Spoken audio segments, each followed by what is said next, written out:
Hello, my name is Chad Chaddington, and welcome to Woodland & Co. Auditor Training. Today's topic is Granite construction, a case where the numbers looked strong, but very sus for real.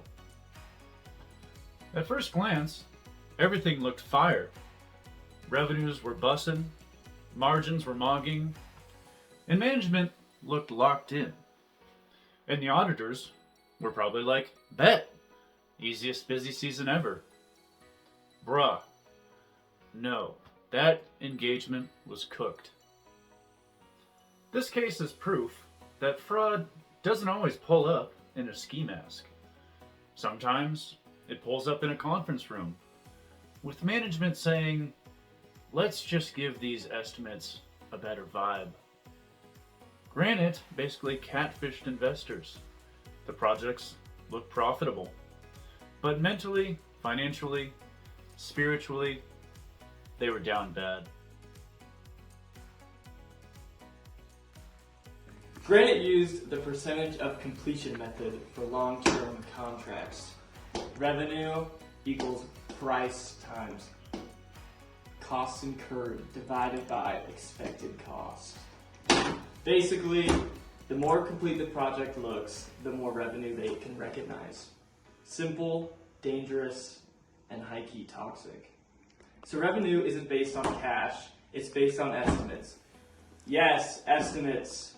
Basically, that's where fraud loves to spawn in. The key estimate is total expected cost. How much will this whole project actually cost? If management says costs are lower, the project looks chill. And suddenly, revenue starts revenue maxing. Like suspiciously maxing.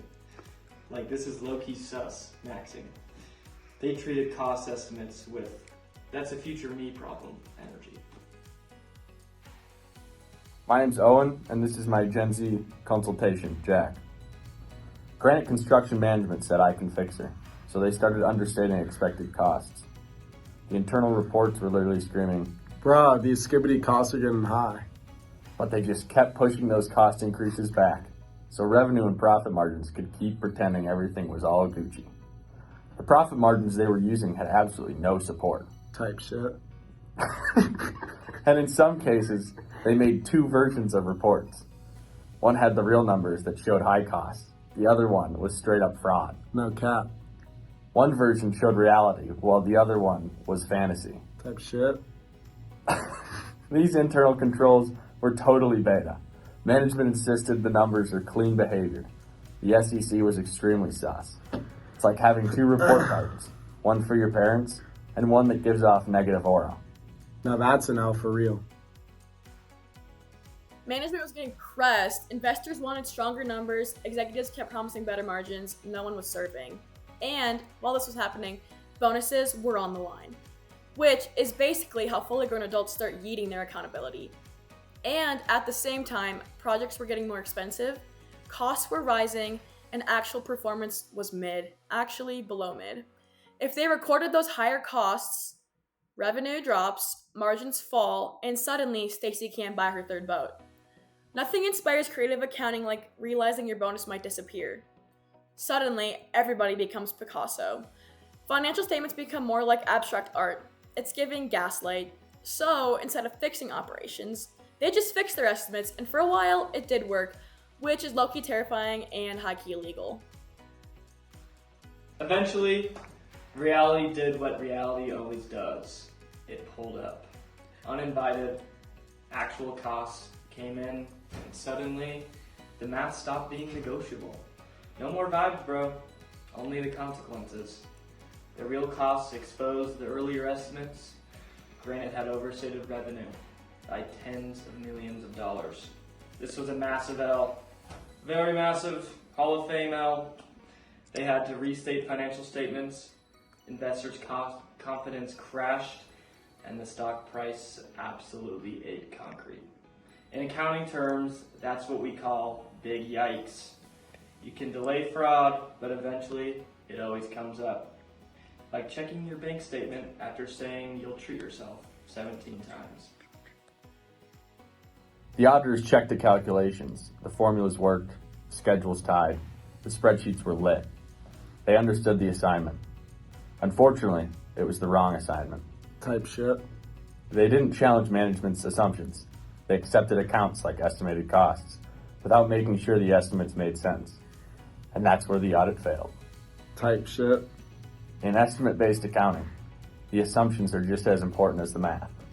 The auditors checked the vibe, and unfortunately, the vibe was fraudulent.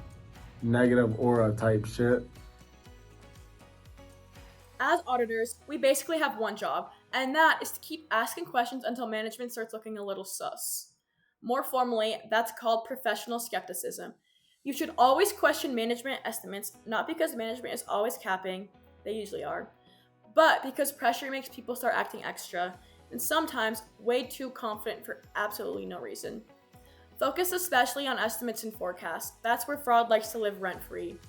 If operations are struggling, but reported performance is improving, that is a red flag. A red flag that's impossible to ignore.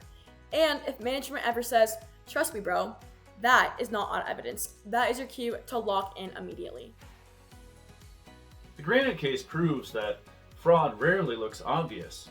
It doesn't pull up like it's finna get you shook. It looks polished. It looks bougie. It looks like a guy in loafers with elite clout. But somehow, that should already give you the ick. Sometimes, it even looks perfect. Like, wow, he's got ultimate riz. But plot twist, nah bruh, stop the cap. Your job as an auditor is not just to verify numbers.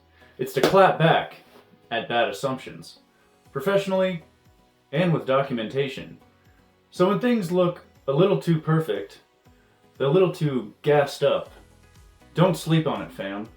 Ask those questions, take the W, and stay blessed.